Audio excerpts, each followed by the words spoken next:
Sanita, recent listings की बात करते हैं। लेंसकार्ट 420 419 के आसपास ही कामकाज कर रहा है, बहुत विवाद में भी रहा, लेकिन लिस्टिंग ठीक ठाक ही रही। I mean decent enough and it's still holding up.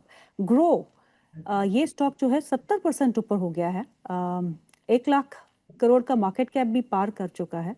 I don't know what is working in grow, but yes, जिस हिसाब से उन्होंने आईपीओ को प्राइस किया था उस हिसाब से the stock has done very well. आज फिजिक्स वाला की लिस्टिंग हुई, 33% प्रीमियम पे लिस्टिंग हुई और this stock is also holding up. ये आईपीओ मार्केट में इस समय इन स्टॉक्स पे क्या करना चाहिए? अगेन स्टॉक स्पेसिफिक अप्रोच रखना होगा, specially company like pine lab और फॉर दैट मैटर फिजिक्स वाला। वहाँ स्ट्रीट एक्सपेक्ट करेगा कि जो पाथ टू प्रॉफिटेबिलिटी है उसके ऊपर कुछ क्लैरिटी मिले, क्योंकि यूजुअली अगर आप देखेंगे during an IPO tenure because of सेवी रिस्ट्रिक्शन बहुत ज्यादा फ्यूचर ग्रोथ पर कंपनी बात नहीं कर पाती है। तो I am sure now post listing investor will get lot of clarity on each and every business. जैसे हम फिजिक्स वाला में बात करते हैं तो online business is doing pretty well.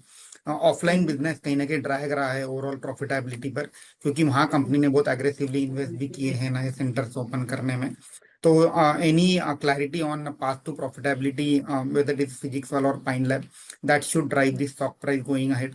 रही ग्रो की बात, तो आई थिंक ग्रो ने अपने वैल्यूएशन ब्रोकर के साथ कंपेयर करके अपनी वैल्यूएशन तय करी थी, और अब मुझे लगता है कि जी। वेल्थ मैनेजर की तरह उनके वैल्यूएशन ऑलरेडी हो चुके हैं। तो we are currently trading at 50 times now price to earning multiple.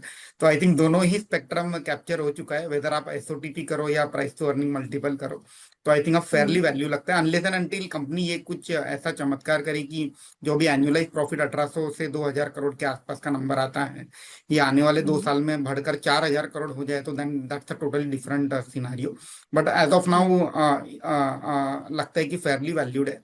And obviously अगर ओवरऑल मार्केट में अगर बॉयंसी आ जाती है कि हम नए हाई बनाकर we can see a very robust increase in volumes on both cash and FnO side, then that can also add to a kicker as far as earning for any retail side broking businesses is are concerned.